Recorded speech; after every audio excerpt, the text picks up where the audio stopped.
우리 신년 그 송구영신 예배 때 신명기 11장 12절을 우리 다 한번 외웠었죠? 계속 외우고 있습니까?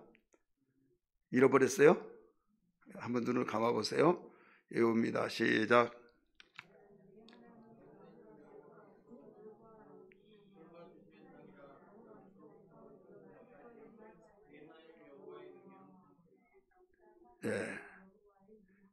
내 하나님 여호와께서 돌보아주시는 땅이라.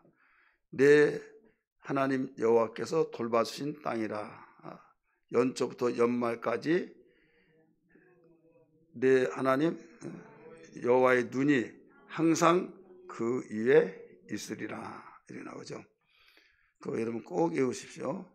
외우시면서 연초부터 연말까지, 지금 연초죠. 우리 연말에 우리 간증거리가 풍성해지기를 바랍니다. 어제 저녁에는 마태복음 26장 46절을 근거해서 예수님과 함께 가자, 이런 말씀을 드렸어요. 오늘 두 번째 시간, 예수님과 함께 가자 두 번째 시간을 맞이하면서 어제 저녁에는 우리 신년 축복성에 마태복음을 기준해서 비춰봤다고 한다면, 오늘은 그 신명기, 우리가 송구영신 예배 때 전체 시간 관계상 말씀을 드리지 못했는데 이 전체 내용을 통해서 비춰보려고 합니다. 이 신구약 성경에 보면 함께라고 하는 그 단어가 굉장히 많죠. 사람들은 인생 성공했다, 성공했다고 하는 것은 복받았다, 또 자기의 원했던 뜻을 다 이루어서 많은 사람에게 귀감이 되어지고 부러움의 대상이 되어지면 그 사람 성공했다, 이렇게 말을 해요. 이건 분명한 사실이지만은 하나님의 눈으로서 성공했다는 그게 아니에요. 예수와 함께하는 삶, 하나님과 함께하는 삶이 성공하고 승리하고 행복하고 바로 그것이 최고의 삶이다. 이걸 성경은 가르치고 있어요. 근데 예수 믿으면서 힘들어진 이유 여러 가지가 있지만 그 중에 하나는, 가장 근본적인 이유는 뭐냐면 예수를 믿지 아니한 삶은 이것이다, 이거죠. 세상의 문화 풍습을 따라서 다수의 사람들이 한 공동체 문화를 이루고 살아요. 근데 그 중에서 내가 예수를 믿었다 그러면 거기서 떨어져 나오잖아요. 떨어져 나와서 다른 공동체에 속한다, 이거죠. 이게 하나님의 공동체.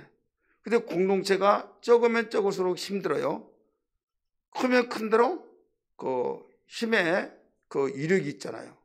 그래서 기독교가 그 어느 지역이든지 가서 복음을 전파할 때 한 사람이 예수 믿고 돌아왔다, 또 한 사람이 돌아왔다, 그럼 두 사람, 세 사람 이렇게 모이면 누가 신경 쓰지도 않죠. 지네들끼리 막 하면서, 그러면서 새가 점점점 불어나면 그때부터 요것들 봐라 하면서 이제 거기에서 계속 불어나면 위기감을 느끼면 거기에서 이제 핍박할 수 있는 뭔가 잘못된 부분들을 이제 찾아냅니다. 찾아내면서 잣대가 어디를 기준하느냐, 그동안에 우리가 살아온 전통적인 거, 그걸 해쳤다, 민폐를 끼쳤다. 그러면서 우리 기독교가 조선시대에 들어왔을 때 6.25 사상을 바로 파괴시킨 것이다. 남녀 칠세 부동석을 완전히 그 사상을 깡그리 무너뜨려버리고 문란하게 만든 것이다. 그래서 연애당이다, 뭐다, 막 이랬잖아요. 그리고 여자와 남자의 차별화가 굉장히 심했는데 우리 하나님께서 남자 여자를 만드시고 또 그 귀하게 여기셨는데, 신앙생활 하면 남자 여자, 하나님의 형상을 따라서 지음을 받았기 때문에 귀하게 여긴데, 그 당시까지만 하더라도 이거 여자는 남자의 애바구니, 그래서 아주머니가 애바구니란 말이거든요. 아이를 낳아주는 하나의 수단으로 비춰주다가 아이를 낳지 못하면, 또 남아선호 사상 통해서 아들을 낳지 못하면 다른 여자를 통해서 아들을 낳으면 그는 인정받고 아들 낳지 못하고 딸만 나면 무시당하고 이런 것이 유교 정신 속에서 다 내려온 거예요. 600년 동안. 그러다가 그게 뿌리가 얼마나 깊겠어요. 기독교가 들어왔어요. 성경에 있는 내용대로 그 말씀대로 살아가다가 보니까 그들의 입장에서는 위기의식을 당하고 또 이대로 하면 우리 질서가 무너진다. 그러니까 핍박이 온 거예요. 근데 어느 민족이든지 기독교 복음이 들어가면 그렇습니다. 왜? 그 나라마다 그 토속마다 종족마다 그 전통적인 문화가 있는데 삶의 공동체 속에서 중심적인 이 모든 내려오는 문화가 있고 이런 것들이 있는데 종교가 있는데 그 종교들은 다 무시하고 그들이 볼 때는 무시한 거죠. 근데 성경에서는 여호와 하나님 외에는 다른 신을 섬기지 말라. 우상으로 여기고 그러니까 내가 섬기는 신을 우상으로 여기고 이건 죽은 신이다 할 때 누가 좋아라고 하겠느냐 이거죠. 그래서 이 전에 있었던 그 토속적인 종교는 나라에서 관리하고 나라의 왕이 거기를 잣대를 가지고 그러니까 거기에서 박해까지 해서 결국 죽이는 데까지 이제 손을 댄다 이거죠. 그럼에도 불구하고 계속 여호와 하나님만이 유일하신 하나님이요 세상에 많은 사람이 섬기는 신들은 피조물을 조물조같이 신적 대우를 해주면서 피조물을 신으로 추대를 하다 보니까 신이라 이렇게 자기들이 만드는 것도 이게 신이라는 거죠. 나무 깎고 돌멩이 깎아서 어디다 세워놓고 절을 하면서 우리가 복줄 것이다. 그래 하나님 볼 때는 얼마나 우습냐 이거죠. 제가 수없이 여러분들에게 이해의 도끼에서 이야기했잖아요. 인형을 갖다 놓고 여러분 자녀가 어느 날 저 밖에 갔다 왔더니 그 엄마 왔다 하더라도 한때는 막 엄마하고 손 벌리고 달려드는데 없나 그래. 나중에는 소리는 나는데 문을 열어봤더니 인형을 갖다 놓고 상에다가 딱 놓고 막 절을 하면서 합격하게 해달라고 시험 잘 보게 해달라고 너 뭐하냐. 나중에 엄마 왜 그러냐 지금 신에게 빌어서 다 공부 잘하는 사람 되려고 하는데 왜 그러냐고. 다시 해야 된다고 엄마가 해서 부정 탔다고. 그러면서 다시 하면서 신경질 내면서 그렇다고 다시 하더라 이거죠. 그래서 너 잘못된 것이다 하니까 아니라고. 우리 친구도 이렇게 해서 공부 잘하고 있다고. 이것을 차근차근 이야기해 주더라도 믿지 않고 거기에 빠진다고 한다면 속상하겠어요? 안 상하겠어요? 속상하죠. 내가 볼 때는 잘못된 것인데 그가 볼 때는 그게 맞다고 주장한다 이거죠. 이 인형은 아무것도 아니야. 장난감이야 라고 하더라도 아니라고 할 때 왜 그건 생각하고 그건 인정하는데 하나님이 우리에게 가르쳐 준 것은 나 여호와 외에 다른 신이 없다. 가르쳐 주면서 다른 신을 섬기지 말아라. 땅이나 하늘이나 땅 아래 물속에 어떤 형상도 만들지 말고 절하지 말아라. 했음에도 불구하고 세상 사람들이 그렇게 섬기니까 우리도 그렇게 섬긴다. 왜? 세상의 모든 만민들이 자기들이 섬기는 신인데 형상을 두고 섬긴다 이거죠. 근데 유일하게 이스라엘 백성만은 형상이 없어요. 이름을 가지고 그가 말씀하신 계명을 가지고 섬기니까 왜 다른 사람들은 이런 신을 섬기고 여기에 절도 하고 이렇게 섬기는데 왜 우리만은 이렇게 할까? 그래서 그들이 공격을 하고 인신공격하고 막 자기들 신이 최고다고 하고 볼 때쯤 일어나서 그러니까 나중에 이기의식을 느끼면서 결국 손들고 그쪽으로 따라간다 이거죠. 성경은 볼 때 그들이 우상을 섬겼으며 여호와께서 보시기에 악을 행하며 이런 식으로 나오잖아요. 간단 명료하게. 그런데 어떤 무지한 사람이 그냥 그렇게 했습니까? 계속적으로 압력을 가하고 너희들이 우리하고 화친을 하려면 우리가 믿는 종교를 섬겨라. 신을 섬겨라. 막 이런 어떤 평화협정을 맺자. 막. 그러니까 날마다 긴장 갖고 사는 그런 삶에서 그들의 말을 들어주면 편안하게 살 것 같으니까 하나님 말씀을 저버리고 그들의 말을 들어주고 그러다 보니까 우상을 섬기고 그들의 종교와 함께 같이 섬기면서 하나님은 형식적으로, 우상을 섬기는 건 진짜로 막 목숨 걸고, 이때 선지자들이 나타나서 책망하고 돌아오라고 말하고, 이런 사건들이 구약의 사건들입니다. 그래서 반드시 성경은 여호와 보시기에 악을 행하여 이렇게 말하잖아요. 여호와의 보시기에 악을 행하여. 그렇다면 오늘날 어떻느냐? 오늘날은 지금 우리가 어떤 가운데서도 우리 하나님을 섬기되 마음을 다하고 성품을 다하고 뜻을 다하여 목숨을 다하여 주 너희 하나님을 사랑하고 섬기라고 말했잖아요. 그러니까 우리는 하나님을 섬기되 그들이 보이는 어떤 형상을 갖다 놓고 섬긴 것이 아니라 하나님께서 우리에게 주신 말씀, 그의 이름을 믿고 그분의 이름이 있다는 존재가 있다는 것이고, 그분이 말씀하신 계명이 있다는 것은 그분이 영이시기 때문에 보지 못하지만은 반드시 그 말씀을 따라서 우리가 섬기는 것이다. 그래서 이스라엘 택한 백성들에게 무엇을 주셨어요? 율법을 주셨어요. 율법을 계명이라고도 하고 율례라고도 하고 규례라고도 하고, 시편에 보면 그렇게 나오잖아요. 따라서 율례, 율법, 규례, 계명, 굉장히 복잡하죠.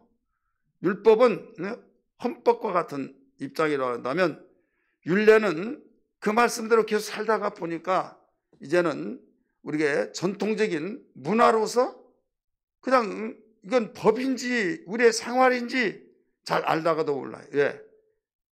다른 것들이 있어가지고 섬겼으면 그게 문화다 한데, 그들은 하나님 말씀대로 살아가니까 법은 모르더라도 생활하고 있어요. 나중에 그게 법이라는 걸 또 알게 되죠. 그래서 이건 율법이다 할 때는 강력한 법적 제재를 받고, 이건 계명이다 하면 이것은 우리가 사랑하기 때문에 섬기는 것이다. 율례라고 한 것은 우리 전통적으로 내려온 율례고, 규례는 우리의 생활의 모든 관습과 같이 우리가 그 말씀을 가지고 산다. 그래서 시편 기자는 이와 같이 똑같은 하나님 말씀을 율법을 율례, 규례, 계명 이런 식으로 가르쳐주고 있다 이거죠. 그러니까 오로지 이스라엘 백성들은 하나님이 택하여서 모세가 시내산에서 받은 율법을 낭독하고 그 말씀대로 살라고 하면서부터 처음에는 애굽의 문화를 통해서 같이 짬뽕이 됐잖아요. 430년 동안 거기서 살다가 거기에서 애굽의 문화 뿌리가 있는데, 그러면서 갈등도 일어나고 그들이 하나님 하면서도 옛날 습관이 젖어들고, 그러면서 서서히 떼꾸작물이 빠져나가듯이 옛날 이 애굽의 문화 습관들이 다 빠져나가면서 그 자리에 뭐가 자리 잡느냐? 율법이 자리 잡고, 그 율법대로 살다가 보니까 그것이 규례가 되고 그 율례가 되어지고 해서 오로지 그들은 하나님의 문화가 그들에게 공동체로 정착됐다 이거죠. 그렇기 때문에 그들의 문화는 오직 하나님의 문화입니다. 세상의 유일한 여호와 하나님의 계명을 가지고 율법을 가지고 살아가는 민족. 왜 하나님께서 이렇게 말씀하시는가? 이왕에 편하게 430년 동안 그들 살 가운데서 하나 거기다가 그냥 하나님 섬기고 하라고 하면 되는데, 모두 하나님 위에 섬기자는 돌로 쳐 죽이라 막 하면서까지 얼마나 엄하게 다스렸든지. 왜 그런가 하면 복에 근원 되신 하나님께서 복받을 짓을 해야 복을 받는다 이거죠. 가나안 땅, 이스라엘 백성에게 하나님이 약속해서 주셨잖아요. 그러면 그 땅을 하나님께서 적과 꿀이 흐르는 땅이라고 하면서 약속해 주셨는데, 아브라함에게 먼저 네 본토 친척 아비 집을 떠나서 내가 지시할 땅으로 가라 해서 출발해서 갔잖아요. 갔는데 결국 내가 지시할 땅이라고 했기 때문에 그냥 가다가 여기다 하면 거기 멈추는 거예요. 무전여행하는 거예요. 주소도 없이 그냥 가다가 보면 하나님이 여기다 하면 멈추고 가라면 아무 소리 없으면 가는 거예요. 그냥 지금같이 어떤 나침판이 있고 그것도 아니고, 그리고 얼마나 무모한 일이냐 이거죠. 그러나 하나님의 그 말씀을 명백하게 들었고 확신을 가지기 때문에 자자손손이 정들었던 고향 거기를 떠나서 갔다고 하는 것은요, 대단한 믿음이 아니면 갈 수 없던 것을 알아야 될 줄 믿기 바랍니다. 그렇게 해서 간 거예요. 가서 여기다라고 했는데 거기에 보니까 아무도 없는 황무지 같은 땅인 줄 알았더니, 사람이 살지 않은 곳인 줄 알았더니 거기에 이미 원주민들이 살고 있었더라 이거죠. 여러분 실망스럽지 않겠어요? 하나님이 못하실 것이었고 이왕에 주실 것 다 차려놓고 깔끔하게 청소해놓고 거기에 이게 네가 있을 곳이다 오니라고 소개했다 하면서 그 감사 제사를 드릴 때 받으시고 그랬으면 좋은데, 이미 원주민들이 몇천 년 동안 거기서 이미 벌써 살고 있는 터전인데 이 땅을 내가 너와 네 자손에게 주겠다. 하늘을 쳐다보다 별을 봅니다. 바다의 모래수를 보게 합니다. 네 자손을 번성케 해서 이 땅의 주인이 되게 해주겠다. 그러면서 나중에 이제 거기서 아브라함은 죽고 이제 야곱이라고 하는 아브라함의 손자가 요셉으로 인해서 애굽으로 이민을 갑니다. 거기에서 그 430년 동안 약 300만 명이 되어지는 인구가 장정만 60만 명이니까 이끌고 애굽으로 나와서 홍해를 건너고 광야 생활 40년 동안 그 군사용어로 말하면 뺑뺑이를 돌려서 거기서 훈련을 시키시고, 아브라함이 거기서 살다가 죽었던 가나안 땅에 거기에 들어가서 정착을 하게 된다 이거죠. 그러면 여기에서 우리는 알아야 할 것이 뭐냐면, 하나님이 약속의 땅을 주실 때 거기에 예 원주민이 있는 그들을 몰아내고 그들의 이스라엘 백성이 주었느냐, 이걸 여러분 좀 생각을 해보셔야만 됩니다. 그들이라고서 좀 뿌리 달리고 괴물 같고 그래서 하나님이 그를 청소하고 없애니라고 그러느냐? 아니에요. 그들도 하나님의 형상을 따라 그 모양대로 지은, 하나님의 형상을 따라 지은 사람이라는 걸 믿기 바랍니다. 그들도 사람인데 왜 잘 살고 있고 그들이 정착해서 누리면서 살고 있는데 왜 그들을 몰아내고 이스라엘 백성을 거기에 집어서 넣어놓느냐 이거죠. 그래서 이 가나안 땅이요 아주 복잡하게 얽혀 있는 거예요. 이건 우리 땅이다. 이건 조상적부터 몇 수천 년 동안 우리 땅이다 이거예요. 누가? 팔레스타인 그들이 그렇게 주장해요. 무슨 말이냐? 하나님 우리에게 약속해 주셔서 이곳을 우리에게 주셨다. 그리고 하나님이 우리에게 약속하셔서 주신 땅이다.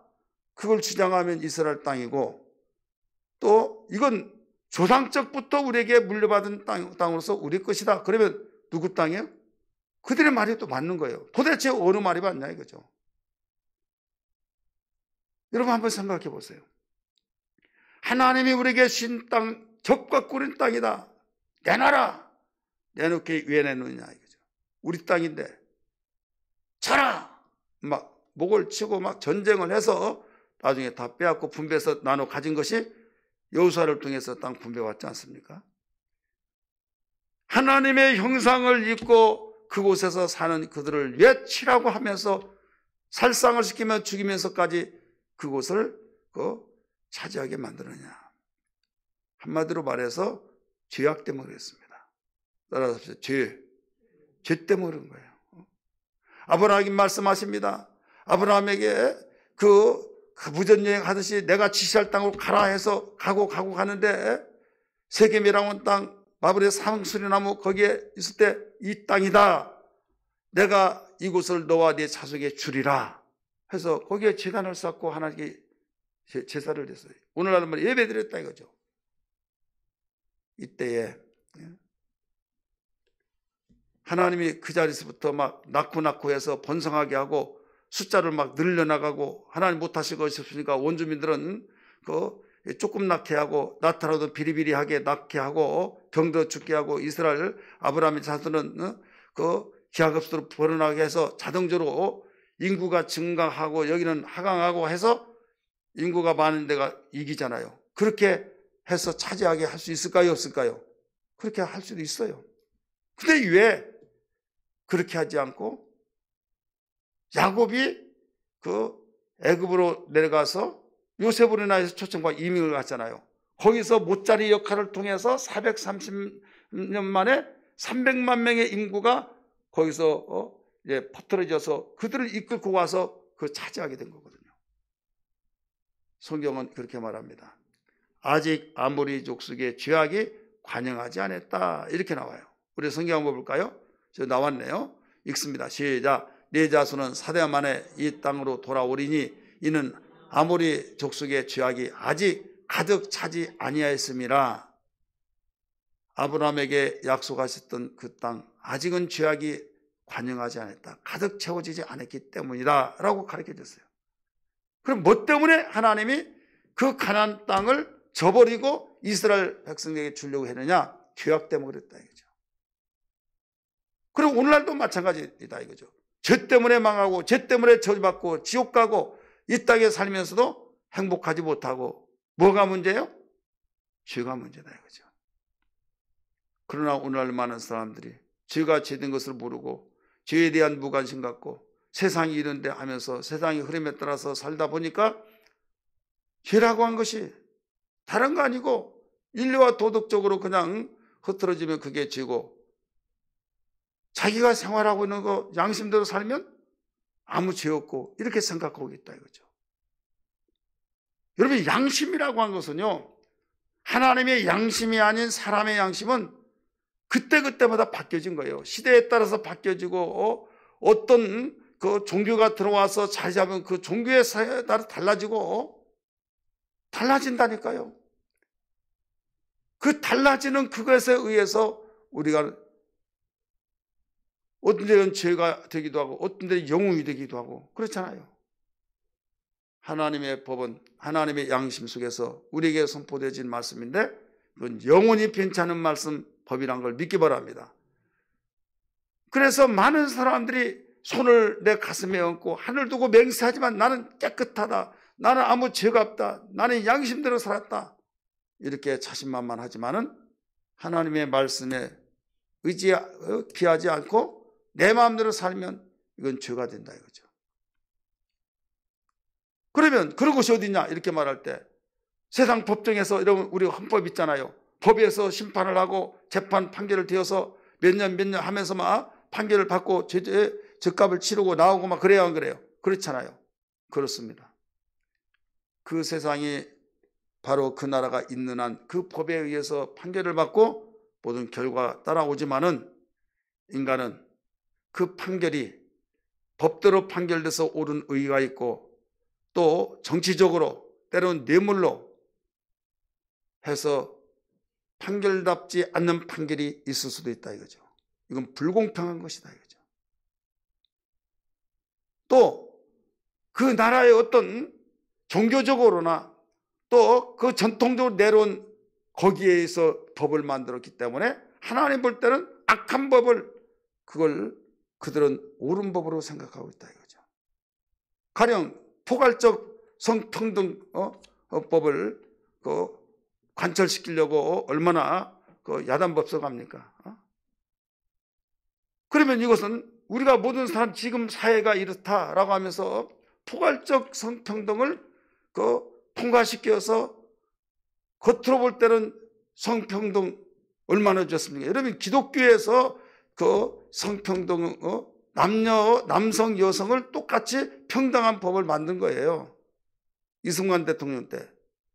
지금 포괄적이라는 것은 다른 그 외에 수많은 몇 수십 가지 100여 가지가 되는 그걸 다 갖다 포함해서 그냥 합쳐놓은 거 다른 사람 말하면 알지도 못한 거 나중에 이런 법에 의해서 당신은 구속입니다.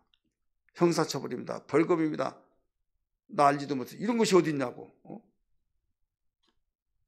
그러나 하나님 볼 때는 잘못된 것이다 이거예요. 그래서 로마서에 가르쳐주고 있잖아요. 하나님의 법에 의해서 하나님의 눈에 의해서 그래서 영원히 심판하실 분은 하나님이신데 하나님의 법의 심판을 최종적으로 받게 되는데 그 법에 의해서 심판받는 걸 알고 우리는 일찍부터 하나님을 알기 때문에 하나님의 법이 이것이다. 이 법에 의해서 판결이 되어서 영원한 지옥 천국으로 나눠진다 이거예요. 그러니까 그 나라 가서 나는 이걸 몰랐습니다 하기 전에 우리는 이 세상에 예수를 믿고 하나님의 법이 이것이라는 걸 미리 알고 준비하며 그 법대로 살아갈 때 세상에서는 알아주지 않고 그런 것이 어딨냐 한다 할지라도 오히려 세상법에 의해서 판결해서 그를 구속을 시켜서 옥고를 치르고 한다 할지라도 하나님께서는 너 아무 죄 없다 인정을 한다 이거죠. 이게 뭐냐면 바울이 감옥에 갇힐 때 나는 쇠사슬에 매여서 내가 활동 제한받으나 내 마음은 매이지 않았다. 성경 가르치고 있잖아요. 복음을 전한다고 감옥에 가두고 때리고 살이 찢어들어 두들겨 패고 하나님께서는 이걸 네가 전하라. 그래서 하나님 말씀 순종하다가 이렇게 받는다 이거죠. 그럴 때 이것은 내가 반드시 그 모든 것을 심판하리라 하면서 우리가 그래서 기독교가 핍박을 받고 힘든 이유가 이런 거예요. 그렇기 때문에 하나님은 바로 알고 내가 정말 고통을 받고 힘든 것이 뭐 때문에 받느냐? 죄를 짓고 고난을 받으면 우리는 회개할 일이지만은 하나님 말씀을 지키고 고난을 받으면 즐거워하고 기뻐하는 거죠.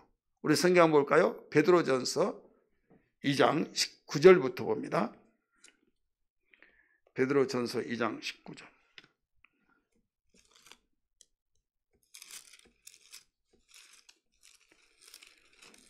같이 읽습니다.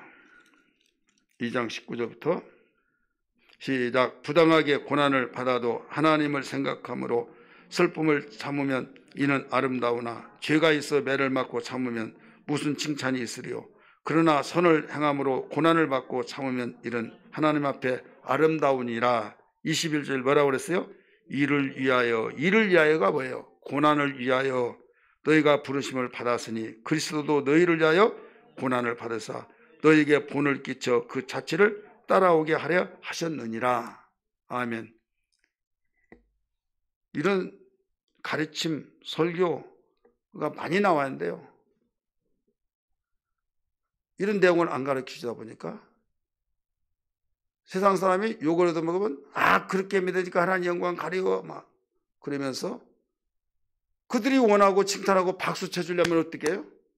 교회도 가지 말라면 안 가고 예배도 드리지 말라면 안 드리고 세상 사람이 좋아하는 대로 한다 보면요 하나님께로부터 등 돌리고 살아요. 그렇지 않겠어요? 우상을 섬기지 말라고 하는데 우상 섬기야 예수를 믿더라 저렇게 믿어야 된다고. 여러분 그러지 않아요? 고사를 지내고 절 넙죽넙죽하고 그러면 욕할 이유가 없잖아요. 저 잘못됐어. 잘못됐다고 하면 몰매 맞아요. 이를 위하여 예수를 믿다가 고난을 받는 것을 위하여 너희가 부르심을 받았다. 믿음의 주 되신 예수께서도 그 자취를 우리에게 보여주면서 따라오게 하려 하십니다. 우리는 확실하게 알고 예수 믿어야 될 줄 믿습니다. 일어나라 함께 가자 하신 주님의 음성은 영광으로 가는, 어제 저기 말씀드렸지만 영광으로 가는 길이지만은 그 영광을 알지 못하기 때문에 현재 고난의 그는 한 필수 코스, 뛰어넘는 사람이 없어요. 제대로 믿으려면. 그래 가다가 보면 고난받고 욕을 얻어먹고 이게 잘못된 것이 아니라 주님이 가신 그 길, 주님이 이 말씀하신 대로 일어나라 함께 가자 하는 대로 함께 가다가 이런 일이 일어나면 즐거워 기뻐하라 하면서 예수님이 공생의 첫 번째 가르쳐준 8복 중에 8번째 복이라는 것을 가르쳐주고 있지 않습니까? 우리는 이 세상 살 때 영원무궁하게 영원토록 사는 것이 아니에요. 언젠가는 이 세상을 떠납니다. 부자도 떠나고 가난한 사람도 떠나고 남자도 떠나고 여자도 떠나고 우리는 어떤 자라도 떠나지 않은 사람 없이 다 떠나요. 올 때는 어머니 뱃속에서 순서대로 착착착 나왔지만 갈 때는 순서가 없어요. 어떻게 보면 사람 목숨 정말 이슬 같다고 안개 같다고 딱 맞다. 어떤 사람은 진짜 질기다. 질갱이같이 질기다. 이렇게 말을 또 한 사람이 있어요 없어요? 있죠. 그래 목숨이 너무 허무하다고 하는 사람도 있고 아니야 정말 질기더라고. 우리 어머니는 아프다고 해서 갔더니 다 돌아가신다는지 또 벌떡 일어나가지고 너희 왜 왔냐 해서 또 집에 갔다. 우리 누님은요, 큰 누님은 이제 돌아가셨지만은 사모님이 결혼한 그날부터 아파서 오늘 내렸던 분이 아주 이번에 마지막이니까 꼭 다녀가라고. 옆에 집도 아니잖아요. 막 전주까지 가서 보면 정말 말도 못하고 의식도 없어요. 배도 이렇게 불러가지고 이번엔 정말 돌아가실 것 같다. 근데 또 우리 형님한테 기도 한번 받고 다 나서버렸어. 다 나서가 또 몇 년 살아요. 그러다가 또 아파서 또 죽는다고. 또 가서 보면 정말 또 이번에 마지막 같아요. 그것이 몇 살까지 살았냐? 80세까지 살았어요. 그래 목숨이 질기다고요? 안 질기다고요? 그땐 질기다고 하죠. 얼마나 질기다고 하겠습니까? 그런데 밥 잘 먹고 내일 봅시다 해놓고 근데 돌아가셨다고 하면 이야 너무 허무하다. 이건 내일 일은 아무도 알지 못해요. 그러나 분명한 것은 즐기다고 한 사람도 허무하다고 한 사람도 오래 살았다고 한 사람도 너무 짧게 살았다고 한 사람도 어차피 다 죽더라 이거죠. 이 세상이 영원히 있을 처소가 아니라 우리에게 있을 처소는 따로 있다는 걸 믿기 바랍니다. 흙으로 만들어서 육체는 땅에서 왔기 때문에 땅으로 가고 영혼은 하나님께로 왔기 때문에 하나님께 가는데 우리가 영원히 사는 곳은 영원한 나라다 이거죠. 잠을 자면 꿈의 세계가 있듯이 우리 인간의 삶 속에는 반드시 죽으면 천국과 지옥의 세계가 있다 이거죠. 미국 가려면 어떻게 해요? 미국 가는 비행기를 타야 되지 예수 믿으면 천국 가려면 우리가 예수를 믿어야 된다 이거죠. 이 사실은 우리 주님이 복음으로 가르쳐 주셨고 법을 가르쳐 주셨어요. 법을. 일어나라 함께 가자 한 것은 나 가기 싫어요 하지만은 너 영광으로 가는 나라, 네가 정말 후회 없는 나라, 내가 영광을 받으려면 따라와.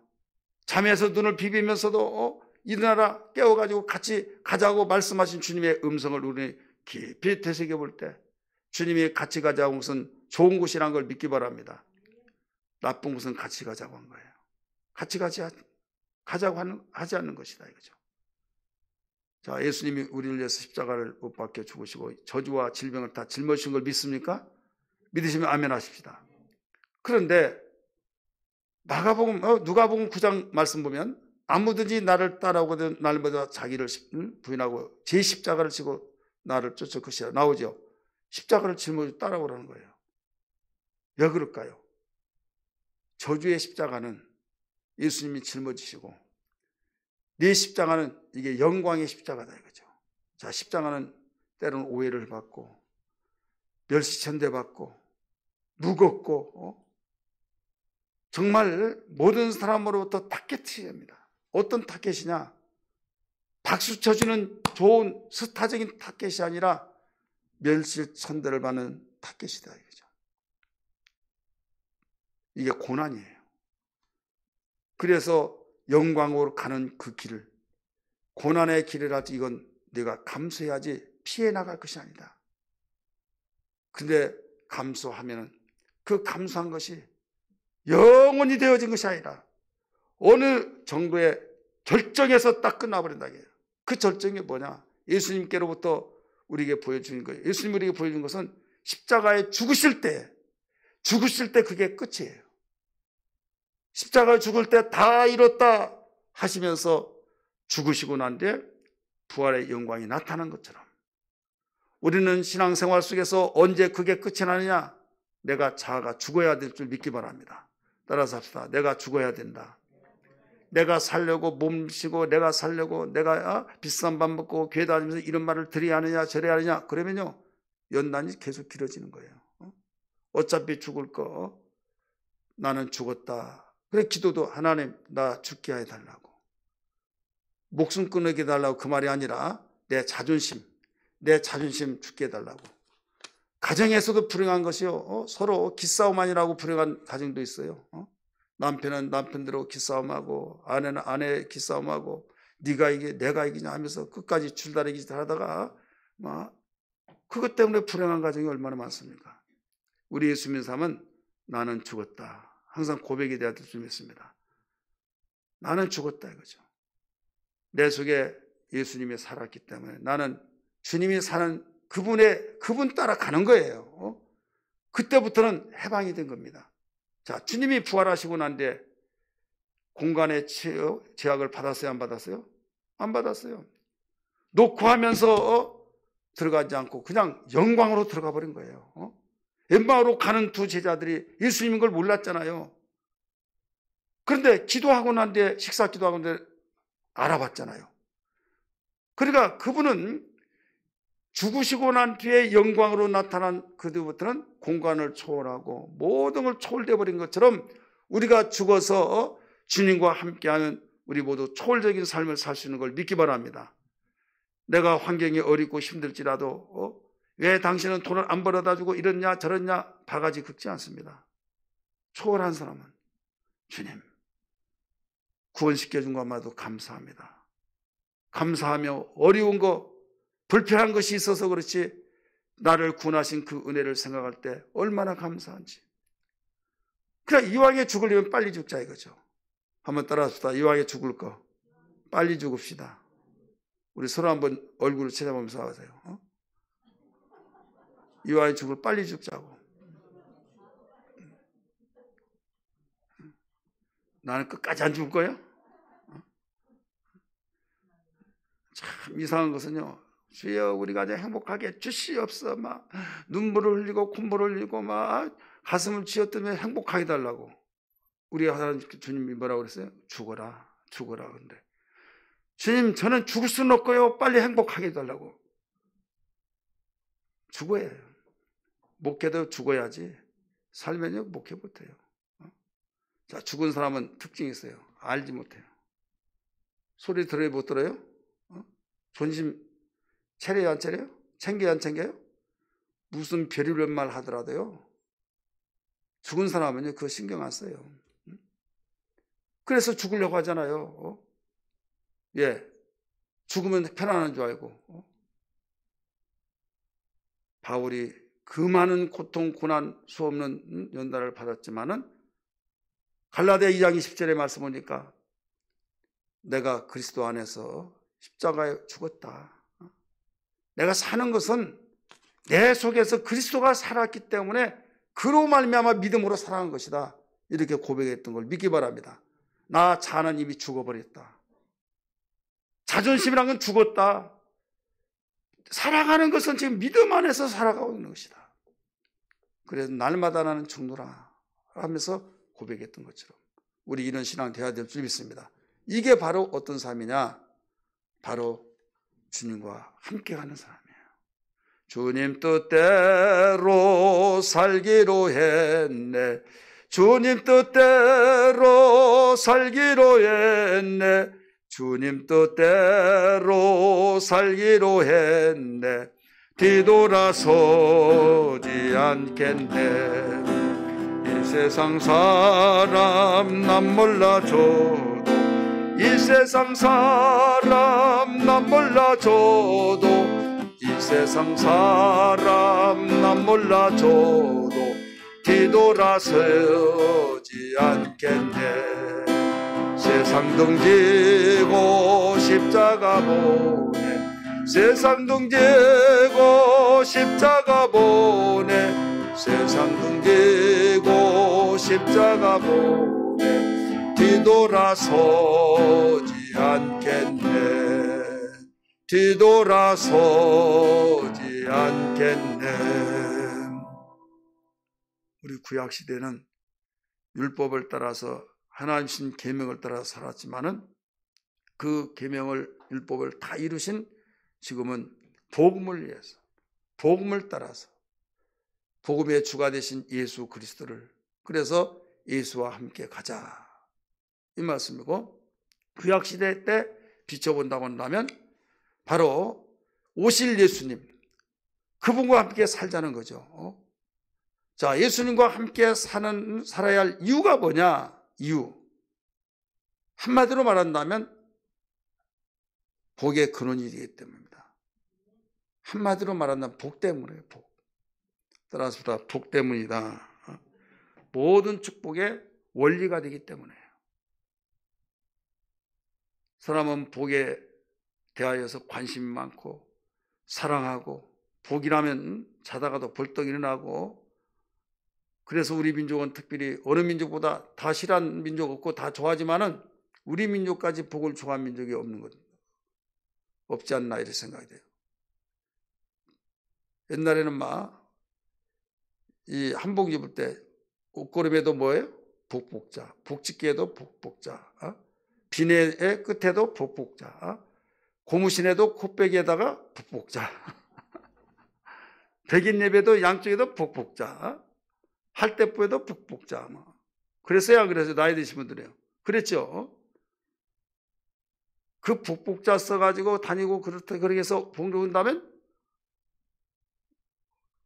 아주 진보딸에 싸가지고 다닐 정도로 많이 써가지고 다닐 거예요. 근데 복 받았냐? 찢어지게 가난하게 살았어요. 그 복복자 많이 써가지고 다니고 모든 걸 다 복복자를 그렇게 좋아했더라도 그거 좋아한다고 된 것이 아니라 복을 주시는 그분이 복을 주셔야 된다는 거예요. 하나님이 복의 근원이 되시기 때문에 우리에게 제시하시고 원리를 제공해 주셨어요. 복의 근원은 나다. 그러니까 하나님과 함께하면 복을 받을 수밖에 없다 이거죠. 이게 증거가 우리 기독교가 들어오고 난 뒤부터 한국에 복의 역사가 시작된 걸 믿기 바랍니다. 이건 역사적으로 증거된 거예요. 선교사들이 와서 복음을 가르치기 위해서 학교도 세우고 병원도 세우고 과원 사업을 하고 또 하나님 말씀대로 가르쳐서 이렇게 살아야 된다. 우리 한국에서 기독교인들이 술을 먹으면 안 된다, 담배 피면 안 된다 해서 술을 먹지 않고 담배 피지 않고 그렇습니다. 근데 외국에서 어느 목사님이 유학을 가서 독일로 가서 갔다 와가지고 친구들 이제 동기 목사님들 모였을 거 아니에요? 그러다 보니까 와서 반갑다고 하면서 그 맥주를 딱 갖다 놓고 이제 집에 거기서 가지고 와가지고 딱 한 잔씩 하고 있는 거죠. 야, 이거 뭐냐? 그 당시 맥주 잘 알지도 못한데 이건 맥주야. 그럼 머리가 띵 하니까 이거 술 아니냐? 그래. 이 맥주야, 보리로 만든 음료수야. 근데 이 머리가 띵하냐? 그럼 너 타락한 거 아니야? 그러더니 거기는 음료수야. 뭐 그러냐고. 아유, 그러니까 해 물을 먹여야 된다고. 거기는 음료수인데 여기는 왜 그러냐? 그래가지고 그들로부터 이제 교단이 갈라진 거예요. 옛날엔 장로교 하나밖에 없는 거예요. 그래서 그걸 지지하는 편이 기독교 한국 장로교가 되고 이거 잘못됐다 하는 저희가 대한예수교 장로교가 된 거예요. 이렇게 달라진 거예요. 그러면서 이 선교사들이 한국에는 왜 근데 왜 한국에는 그렇게 하냐? 이건 한국의 문화인데 선교사들이 관찰을 한 거예요. 왜 이 민족이 그렇게 부지런해서 열심히 사는데 왜 복을 못 받는가? 봤더니 아주 혈을 빼놓고 죽을 정도로 얼마나 열심히 일을 하든지. 근데 농한기 때 도박을 하고 또 술을 진탕 먹고 도박해서 소도 팔고 전답도 다 팔리고 나중에는 마누라까지 팔아버리고 그렇게 되어버리니까 야, 이 민족은 이것을 절제시키지 않으면 복을 받지 못하겠구나. 그래서 예수 믿는 사람은 담배를 피지 않습니다. 술을 먹지 않습니다. 제사 지는 거 성경에 나왔으니까 가르치고 그렇게 한 거죠. 그렇게 해서 그게 금연이 되어지고 술 취한 거, 그 다음에 도박 끊고, 그래서 예수 믿는 사람은 또 일하기 싫거든 먹지 말라고 하고, 먹지 말라고 하고, 그래서 그대로 살다가 보니까 복을 받는 거예요. 아멘 하십시다. 할렐루야. 그래서 성경대로 살면 복을 받는다. 그러면 우리는 예수님과 함께 살아가야 할 이유가 뭐냐? 한마디로 말하면 뭐라고 그랬어요? 복받는 원리가 되기 때문에. 그런데 오늘 본문 말씀 속에서 우리가 구체적으로 본다고 한다면 자, 원주민이 있어요. 강성합니다. 그들은 아주 굉장히 철기 문화를 벌써 가지고 있었어요. 철병거가 있다고 그랬잖아요. 가나안 땅 침략할 때 철기 문화가 있어서 철병거가 있는 그 강력한 군사를 가지고 있고, 어떻게 맨주먹 가지고는 그들을 물리칠 수 있느냐, 땅을 빼앗을 수 있느냐 이거죠. 그래서 하나님께서 말씀하셨어요. 우리 성경 볼까요? 우리 1절 말씀 8절부터 11절까지 우리 8절 9절 먼저 봅시다.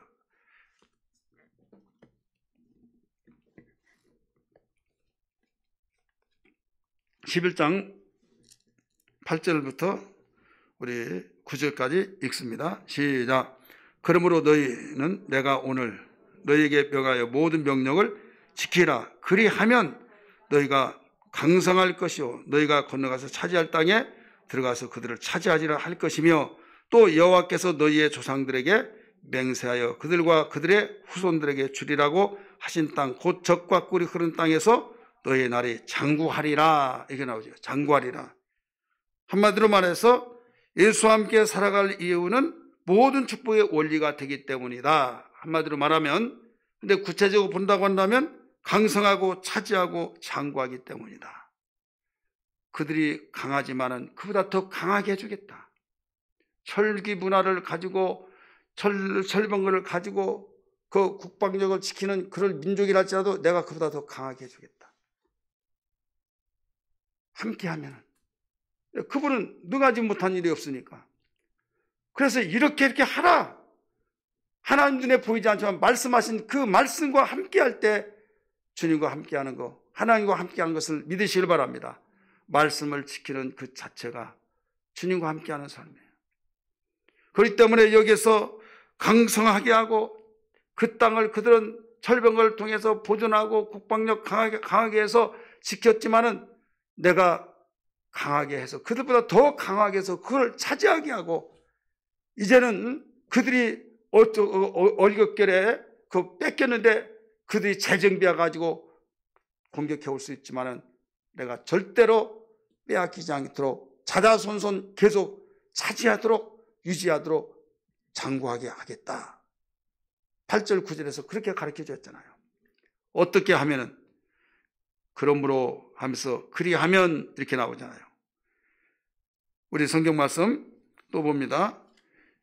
사무엘상 5장 10절 말씀. 다윗이 그 연약한 사무엘상 5장 10절이에요. 사무엘하 5장 10절. 다윗이 연약하고 어린아이요 그랬지만은 골리앗 장군을 이겼던 것은 하나님이 그에게 강성하게 해주셨고 골리앗을 무너뜨리게 해서서 정말 이해할 수 없는,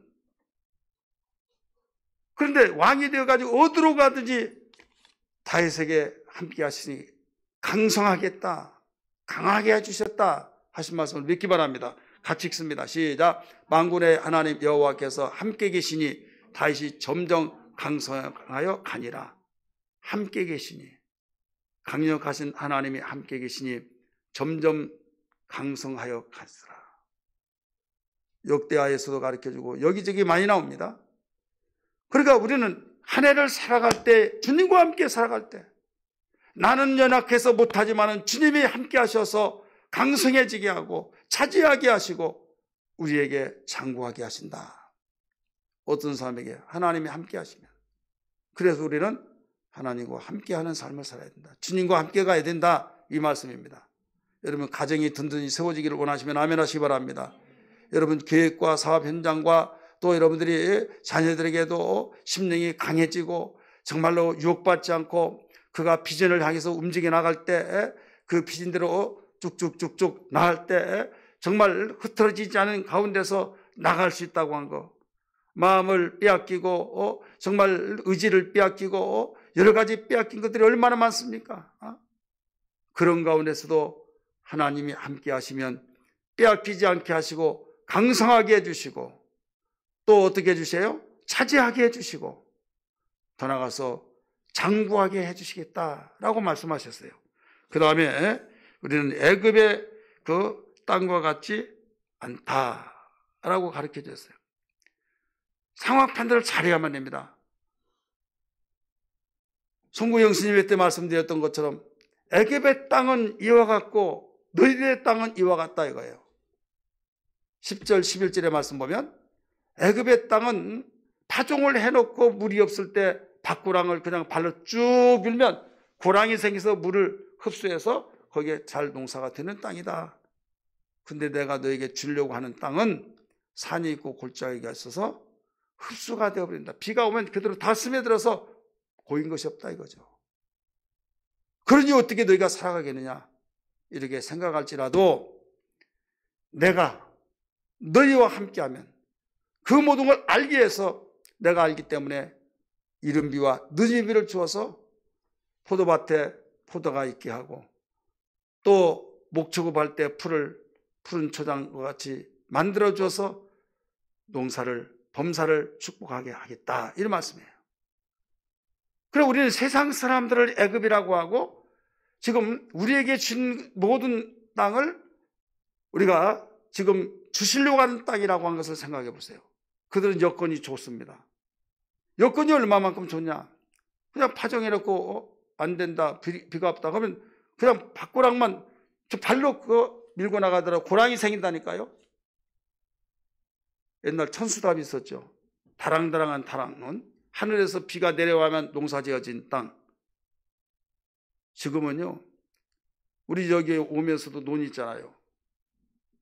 어디 봄물이 흘러가는 데가 하나도 없어요. 근데 어느 날 농사지어지는데 뭐가 심어졌고, 이거 어떻게 심어졌나? 어디서 처음에 왔을 때 그랬어요. 봤더니 밤새도록 양수기로 지하수를 품어 올려서 나중에 농 갈고 막 그러더니 거기 나중에 뭐가 심어지더라고요. 옛날 같으면 그럴 수 있을까요? 지하수 파지 못했을 때는 하늘에서 비가 내려와야만 여기 땅 농사지는 땅이에요. 지금은 지하수를 품어 올려가지고 빼서 쓴다 이거죠. 지금 애굽 땅은 그들이 원하는 대로 다 모든 걸 할 수 있었다 이거죠. 그러니까 하나님 필요해요 안 해요? 필요하지 않죠. 인간의 이성, 인간의 모든 기술력, 인간이 동원시킨 대로 다 동원시켜서 하다 보면 우리는 다 할 수 있다. 물질 문명이 발달되다 보니까 야 하나님 없어도 산다. 이게 바로 애굽 문화예요. 따라서 합시다. 하나님 없어도 산다. 여러분 이런 사람들이 많이 있습니까 없습니까? 널려 있어요. 하나님이 도와주셔야 된다 하면 야, 저 사람 무식하다. 배울 만치 배웠는데 저 입에서 저렇게 나오나? 여러분 그렇게 말하는 사람들이 얼마나 많습니까? 너희가 전에는 살았던 것은 애굽 땅과 같은 그곳에 살았지만은 내가 너에게 적과 꿀이 흐른 땅을 주려고 한다는 그런 땅이 아니야. 바로 산에 있고 고랑이 생겼는데 비가 오면 그냥 스며들어서 남는 거 하나도 없는 그런 땅이다. 그리고 어떻게 농사 짓고 어떻게 사느냐 이거죠. 그 땅이 어떻게 적과 꿀이 흐른 땅이냐 이거죠. 그런데 내가 다 돌보는 땅이기 때문에 파종할 때 씨가 자라려면 비가 와야지 않느냐. 수분이 있어야 하느냐 이거죠. 그래서 이른 비를 내리고 싹이나 자라서 또 얼마큼 있다가 보면 또 비가 필요할 때 늦은 비를 주어서 자라게 하신다 이거죠. 목적은 잘 자라서 열매를 맺게 한 것이 목적이다 이거죠. 믿으시길 바랍니다. 아무리 물의 수분이 잘 공급된다 할지라도 여러분 농사 열매가 맺혀지지 않으면 결국은 어느 땅이 더 기름진 땅이라고 말할 수 있겠느냐 이거죠. 누가 볼 때는 기름진 땅이지만 열매를 맺을 수 없어. 여기는 이게 뭐 기름진 땅이냐 하는데 열매를 풍성하게 맺어. 어느 땅이 기름진 땅입니까? 하나님이 약속하신 이스라엘 땅에는 젖과 꿀이 흐르는 땅이라고 그랬어요. 누가 보더라도 젖과 꿀이 흐르는 땅이 아닙니다. 성지순례 가서 보면. 근데 성경은 그렇게 말하고 있습니다. 젖과 꿀이 흐르는 땅이다. 애굽은요 비옥한 땅입니다. 세계 역사가 가르쳐주고 있고 나일강 문명 얼마나 발달된 나라입니까? 물이 범람해서 거기 한 물이 스쳐가기만 하면 거기에 걸음이 다 자동적으로 걸음이 다 덮여진 것 같은 그냥 파종만 하면 되는 거예요. 그런 땅을 보다가 거기 가서 어떻게 살 수 있느냐.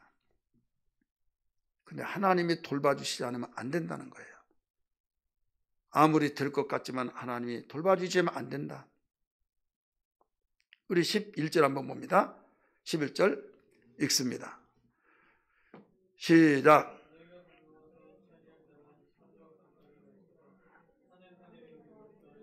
아멘. 너희가 건너가서 차지할 땅은 산과 골짜기가 있어서 하늘에서 내리는 비를 흡수하는 땅이요. 애굽 땅은 그렇지 않다고 그랬잖아요. 그래서 12절이 나온 거예요. 12절 잘 외우죠? 네 하나님 여호와께서 돌보아 주시는 땅이라 연초부터 연말까지 네 하나님 여호와의 눈이 항상 그 위에 있느니라. 하나님이 돌봐 주신 땅. 황무지 같은 땅이라 할지라도 하나님이 돌봐주신 땅이기 때문에 되어지더라 이거죠. 안 될 것 같지만 하나님이 도와주신 땅이기 때문에, 돌봐주신 땅이기 때문에 되어지더라 이거죠. 그 집 자식, 그 집 그 형편없고 그건 망하려면 망할 짓을 왜 하냐고 막 그러면서 정말 이프에 오르락내락하면서 그러는데 하나님이 돌봐주시니 완전히 거듭나가지고 딴 사람이 되어져서 효자가 되고 완전히 세계의 이름이 떨쳐지고 높은 곳에 세워주신다고 하는 그 말씀대로 되어져 버리는 역사들. 이게 유대인들이 아닙니까? 그들은 나라 없이 2000년 동안 방황하고 어마어마하게 고통을 당했어요. 하지만 거기서 무엇을 배웠느냐? 몸소 하나님을 알게 된 거예요. 평안할 때는 하나님에 대해서 지식으로 암송해서 그걸 배웠다고 한다면, 나라 없이 이리저리 떠돌아다니면서 하나님을 바로 알게 됐다 이죠. 어떻게 알았냐? 살아신 하나님을 알게 되고 지식의 하나님이 아니라 경험의 하나님을 알게 됐다 이거죠. 여러분, 경험이란 건 산 지식이요, 경험이 없는 지식은 죽은 지식입니다. 오늘날 많은 사람들이 지식이 높아져서 정말 한마디 가르쳐준 두 마리 깨닫고 해서 많은 지식을 통해서 정말 얼마만큼 똑똑하고 성경 많이 아는 것 같은데 어떤 실전에 임하면 사용을 하나도 못하는 거예요. 훈련을 그렇게 많이 시켰는데 전쟁이라는데 총을 쏠 줄 몰라가지고 적군이 한 사람 적군을 하나도 죽이지 못하더라 이거죠. 훈련이 강한 사람은요, 총알 100발 쏘면 100명 다 죽였다고 한다면 총알을 10,000발을 주는데 한 명도 죽이지 못한다고 한다면 어떻게 될까요? 세상은 평탄하지 않습니다. 세상은 정말로 우리에게 그렇게 생각한 대로 평안하고 행복하고 야 너무 좋다 낭만을 느끼고 그런 세상이 아니다 이거죠. 잠시 1박 2일 몇 박 며칠 다녀올 때는 그런 낭만을 느끼지만 삶의 터전 속에 그러지 않잖아요. 살벌하지 않습니까? 살벌하지 않는 가운데서, 살벌한 가운데서 살아갈 수 있는 유일한 길은 하나님이 돌봐주셔야 된다는 걸 믿기 바랍니다. 네 하나님 여호와께서 돌봐주신 땅이라 연초부터 연말까지 네 하나님 여호와의 눈이 그 위에 항상 있느니라 라고 말씀하신 것처럼 오늘 우리는 정말로 주님과 함께할 이유가 여기에 있는 거예요. 주님 우리를 돌봐주셔야 된다 이거죠. 그래서 오늘 여기에 가르쳐준 말씀처럼 무엇보다도 애굽의 땅과 같이 아니하고 우리는 하나님이 돌봐주시는 땅에서 살기 때문에 우리가 하나님과 함께 가는, 주님과 함께 가는 삶이 되어야 된다 이거죠. 애굽에서 살아가는 그 삶은 그냥 사람들이 다 하니까 같이 묻어가면서 양심도 팔고 시대가 이러니까 그대로 살아가는 거예요. 그러나 하나님 말씀대로 살려고 한다면 아니다 하면 아닌 거고 기면 기고 우리가 죽더라도 이것이라면 그 길을 가야 되는 것이 우리의 길인 걸 믿기 바랍니다. 그럼 어떻게 살아갑니까? 그런데 하나님 돌봐주시기 때문에. 광야에서 어떻게 살아갑니까? 광야에 사람 살 곳이 아니에요. 근데 살아왔잖아요. 어떻게? 하나님이 돌봐주시기 때문에. 머리에 지식은 아는데 우리의 실생활에 지식은 없더라 이거죠. 여러분의 삶 속에서 예수 믿고 살면서 때로는 광야 같은 삶을 살지 않았습니까? 내가 목숨이 붙어서 사는 거지 정말 내가 광야 같은 삶이다. 마실 것 제대로 마시지 못하죠. 잠자리 제대로 자지 못하죠. 정말로 내가 뜬 눈으로 세우는지 내가 새우잠을 자는지 정말 사람 사는 것이 아니다. 이럴 것 같으면 차라리 빨리 죽었으면 좋겠다. 애굽으로 돌아가면 좋겠다 하듯이 이럴 때가 있지는 않습니까? 이때 우리는 한 가지 분명한 것은 주님이 함께 하시기 때문에 오직 살 길은 하나님이 돌봐주셔야만 된다는 것을 믿고 기도할 수밖에 없는 거예요. 여호와여 우리가 죽게 됐나이다. 물이 없나이다 할 때 물을 내주셨고, 고기가 먹습니다. 고기가 먹고 싶다. 고기를 내주셨고, 요단강이 넘실거리면서 정말로 저 땅에 우리가 약속받은 땅인데 가야 할 텐데 갈 수가 없잖아요. 하나님이 돌봐주시기 때문에 벗개를 앞에 메고 요단강을 밟으라. 이건 모험이잖아요. 정신이 온전한 정신은 밟을 수가 없어요. 그러나 벗개를 메고 밟았더니 갈라졌던 걸 믿기 바랍니다. 여리고성이 초롱성 같은 그 여리고성이 버티고 있습니다. 거리를 까부셔야만 됩니다. 그런데 소문을 듣고 그 300만 명이나 되는 사람들이 요단강을 건넜다고 하니까 그들이 무섭 벌벌 떨고 성 안으로 다 들어가서 쥐죽은 듯이 거기에서 나오지는 않고 있는데, 그냥 통과하다가 보면 그들이 나와서 다 죽일 수 있는 그런 상황이기 때문에 반드시 그걸 통과하고 가는데 그들을 쳐부셔야 된다 이거죠. 어떻게 합니까? 여호와여 이 성이 무너져야만 하는데 해답을 주시옵소서 할 때 하루에 한 바퀴 돌고 이래야 된다니 7바퀴 돌아라. 그러면 성이 무너지리라. 세상이 어떻게 그렇게 할 수 있습니까? 아닙니다 이렇게 말하지 않았어요. 여호사는 강하고 담대하게 너희들 매일매일 하루에 한 바퀴씩 이 성을 돈다 하면서 벗개를 앞에 메고 그 다음에 양강나팔을 불고 하루에 한 번씩 돌고 일과 끝, 또 한 번 일과 끝, 7째 날은 7바퀴를 돌았을 때 그 성이 와르르 무너져 버렸을 때 여리고성이 함락됐던 걸 믿으시길 바랍니다. 이것은 누가 도와줬기 때문에, 하나님이 돌봐주셨기 때문이라는 걸 믿기 바랍니다. 하나님이 하신 일이라. 이것은 하나의 이야기로 끝나는 것이 아니라 우리 생활 속에서도 청성벽 같은 강력한 우리의 장애물들이 얼마나 많습니까? 이때에 이 믿음이 사용되어야 될 줄 믿습니다. 따라합시다. 이 믿음을 사용해야 된다. 그래서 아무리 절망에 시리에 빠지고 이런다 할지라도 정말 인간이기 때문에 그것이 나를 억누르고 한숨을 내쉴 수밖에 없지만은 이때 일어나라 함께 가자 그 말씀이 번뜩 우리가 들어서 주여 주님과 함께 가신 그 길에는 승리만 있는 걸 믿습니다 하면서 우리 같이 가야 될 줄 믿습니다. 여기서 뒤처지면 이것도 아니고 저것도 아닙니다. 우리는 주님과 함께 가야 될 줄 믿습니다. 할렐루야. 오른손 불끈 쥐시고 새해는 주님과 함께 가리라. 시작. 새해는 주님과 함께 가리라. 새해는 주님과 함께 가리라. 새해는 주님과 함께 가리라. 할렐루야. 우리 함께 가기를 원하시면 아멘 하시 바랍니다. 어떻게 하면 함께 갈 수 있느냐? 온 마음을 다해 가야 될 줄 믿습니다. 한번 따라서 온 마음을 다하여 함께 가야 된다. 우리 12절부터 13절부터 15절까지 읽습니다. 그럼 결과까지 나옵니다. 우리 13절부터 15절까지 읽습니다. 시작. 내가 오늘 너희에게 명하는 네 명령을 너희가 만일 청종하고 너희의 하나님 여호와를 사랑하여 마음을 다하고 뜻을 다하여 섬기면, 온 마음을 다하여 섬기면, 14절 여호와께서 너희의 땅에 늦은 비를 적당한 때 내리시리니 너희가 곡식과 포도주와 기름을 얻을 것이요 또 가축을 위하여 들의 풀이 나게 하시니 네가 먹고 배부를 것이라. 온 마음으로 하나님을 섬기면 이제 범사의 복을 주신다 이렇게 말씀하시죠. 온 마음으로 섬기면.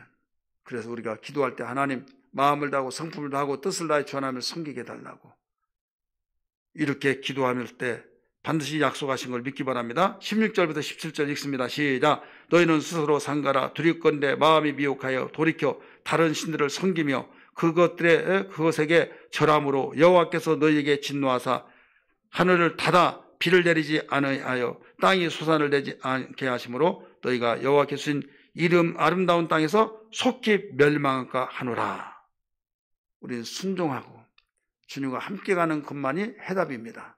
따라서 온 마음을 다하여 순종하며 함께 가는 것만이 해답이에요. 미혹을 받고 우리가 곁길로 가면 너는 멸망할까, 진노와 멸망할까 두려워하라. 이렇게 가르쳐 주고 있죠. 그 다음에 18절 봅니다.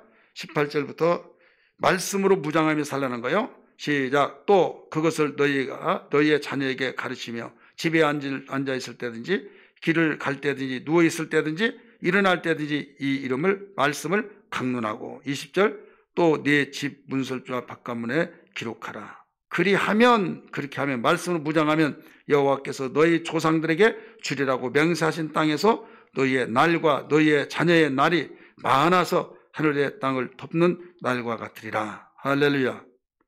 여러분 자녀들이 잘 되기를 원하시면 아멘 하십시다. 여기에 말씀으로 무장을 가르쳐 줬잖아요. 앉았을 때는 누워 있을 때든지 또 자녀를 가르치면서 말씀을 강론하고 말씀으로 무장을 한 거죠. 말씀은 하나님의 그것을 믿기 바랍니다. 하나님과 함께하는 삶으로 무장하면은 어디로 가든지 바로 놀라운 축복의 역사가 있다. 이걸 가르쳐 주셨어요. 22절 같이 또 읽습니다. 너희가 만일 내가 너희에게 명령하는 이 모든 명령을 잘 지켜 행하여 너희의 하나님 여호와를 사랑하고 그 모든 도를 행하여 그에게 의지하면, 이 의지하면 조건입니다. 여호와께서 그 모든 나라의 백성을 너희 앞에서 다 쫓아내실 것이라. 너희가 너희보다 강대한 나라들을 차지할 것인즉 너희의 발바닥으로 밟는 곳은 다 너희의 소유가 되리니. 소유가 된다는 거예요. 발바닥으로 밟는 곳마다 다 너희의 소유가 되리니. 조건이 있죠. 그 조건이 뭐예요? 여기에서 가르쳐 준 것은 의지하면, 도를 행하고 의지하면. 21절 도를 행하여, 모든 도를 행하고 의지하면, 그래서 주님과 함께하면 이 말이에요. 우리는 어떤 일이 있더라도 우리가 주님과 함께하는 그것만이 승리요, 그것만이 해답이요, 우리에게 축복인 것을 믿기 바랍니다. 우리가 주님 말씀을 저버리고 살면은 하나님이 우리의 축복의 끈을 놓아버리면 어떻게 되겠냐 이거죠. 진노와 멸망할까 두려워하라 이거잖아요. 지금 어차피 이 세상은요 뒤죽박죽 되어지면서 바람 부는 대로 가고 있는 거예요. 통치자의 바뀌심에 따라서 이쪽으로 갈려다가 저리 갈려다가 막 오합지졸 되어지고 있는 거예요. 이 정부가 바로 이렇다 저렇다 해서 새 정부가 들어오면 괜찮을 것 같지만 거기도 또 마찬가지예요. 왜? 우리의 기준은 주님과 함께하는 것이라는 걸 믿기 바랍니다. 주님과 함께하는 거. 이럴 때 하나님 우리를 붙잡아주고 내가 너를 돌보는 땅이라, 돌봐주신 땅이라, 돌봐주신 땅을 가정으로 보고 동경사에서는 돌봐준 땅이에요. 도시 문명 속에서 여러분이 가지고 있는 모든 기업이라고 생각하는 나의 가치성이 있다고 하는 거기에 목숨을 내놓고 정말로 혈안이 되어서 이걸 성공시켜 보겠다고 하지만은 하나님이 돌봐주셔야 된다는 것을 가르쳐주고 있지 않느냐 이거예요. 연초부터 연말까지 네 하나님 여호와의 눈이 항상 그 위에 있느니라 말씀하신 것처럼 하나님이 딱 보실 때 순종했냐 안 했냐, 나와 함께하고 있느냐 아니냐, 그것만 보실 때 나와 함께하고 있다 하면 하나님이 약속대로 해주시겠다는 거죠. 그러나 약속대로 하지 아니하면 나는 네가 내 약속을 버렸기 때문에 도와줘야 할 의무가 없다 이거죠. 네가 밟는 곳곳마다 네 소유가 되리라, 네 것이 되리라. 우리는 이 약속의 말씀에 확신을 가지고 믿음으로 살아가는 한 해가 되기를 주의 이름으로 축원합니다.